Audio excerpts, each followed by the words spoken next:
The Batman is a 2022 action crime film directed by Matt Reeves, the director of Cloverfield and Dawn and War for the Planet of the Apes.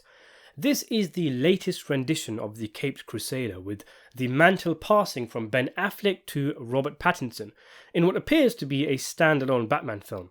I like to think the movie is in the same universe as 2019's Joker. The two films are very similar in tone at least, but there's several things that happen in this movie which suggest otherwise. In any case, the Batman follows a young Batman for the first time on the big screen, one who's only been in the job for around 2 years. This does mean that when we see Batman standing still, looking broody and moody, instead of being a figure who looks jaded and battling monstrous demons in his head over the years, he does sometimes kind of look like a moody teen, which I guess, in a manner of speaking, he is. But it does offer us a kind of different Batman, one who makes mistakes, one who can't do everything himself, and one whose greatest weapon is his mind. That's often said of Batman, but with this film that really is the case. And in terms of performance, Pattinson does a great job. I mean, aside from one or two scenes, he's got one emotion on his face throughout the entire film, but he's still able to capture the allure of the Dark Knight and the alienated and anguished nature of the young Bruce Wayne. I can definitely see this guy growing up to be, say, a Bale or Affleck Batman character. In my own personal headcanon, it does seem like a good little prequel.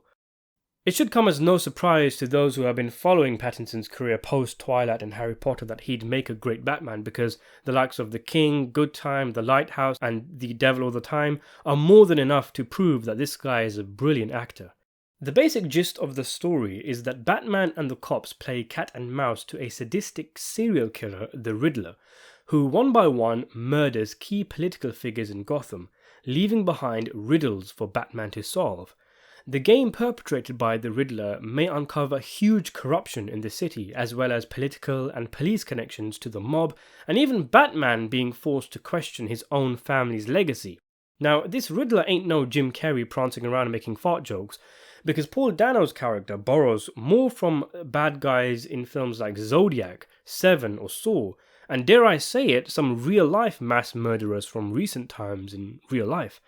Other notable characters involved in the story is Jeffrey Wright's James Gordon, Joe Kravitz as Catwoman, John Turturro as gangster Carmine Falcone, Andy Serkis as Alfred, and a completely unrecognizable Colin Farrell doing his best De Niro impression in heavy makeup as the Penguin, a very entertaining character who is the closest thing this grim movie has to a comic relief.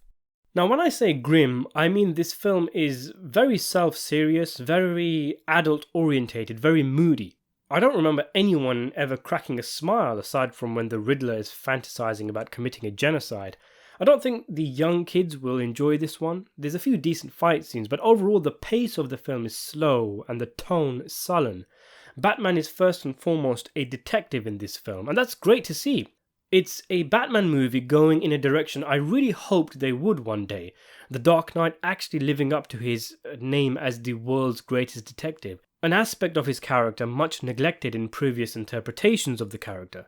It's grounded, it's low-key, and it's nice to see a story in which Batman isn't trying to do anything epic like save the world, just solve a few murders. Although that being said, the movie can't quite help itself in the last half hour and does go a bit crash bang wallop. In terms of the tone and style, I'd say this Batman sits somewhere in between Burton's and Nolan's. It feels like it takes place in something close to the real world, but has campy comic book elements that separate it from the Christian Bale Batman movies. It does remind me, aside from movies like Zodiac and Seven as mentioned, of the animated Batman series from the 90s, and I enjoyed the way in which the film was made. It feels like a Batman graphic novel come to life. The story is pretty conventional, the dialogue is standard, but it's the style in which the film is made that the almost 3-hour film doesn't quite leave you constantly checking your watch to see when it's over. Take the car chase scene where Batman is trying to take down the Penguin. Aside from the final stunt, nothing actually sticks out from the chase in terms of any particular maneuver, overtake or crash. But the way in which the camera is used is great. The sound design, especially the roar from Batman's engine, is the key selling point of the scene. The intensity of Batman's effort in hunting down his prey and the desperation of the prey to get away. It's a good looking film, with a solid Batman who actually has genuine growth, has a cool Gotham City, and which makes full use of the roster of colourful characters from Batman's villain gallery that it uses. I wouldn't mind at all if this Batman had a few sequels to follow up if they're done right. I know you might roll your eyes here because it's never going to happen, but having seen the film, I kind of wish they made it R-rated. Because it was dark, it was grim, gloomy, gritty and neo-noir-esque, but it was being held back by the family-friendly rating. The Riddler could have been much more sadistic if he was let loose in an R-rated world, and there were several scenes that could have been benefited from a mature rating, like, for example, a scene where Batman is supposed to have gone too far and is plummeting a guy with punches and Gordon is holding him back. They dramatically build up to showing the victim's face, and I was expecting it to look like minced meat because Batman really went for it, but it just ended up looking like some heavy bruising. With that being said, for most of the film, and because of what it deals with, mobsters, political and police corruption, the underground club scene, drugs, you'll actually forget you're watching a PG-13 film, and the Batman is to Zodiac what The Dark Knight was to Michael Mann's Heat, though I still will have to give Christopher Nolan's movie the title as the best Batman film, but the Batman is up there.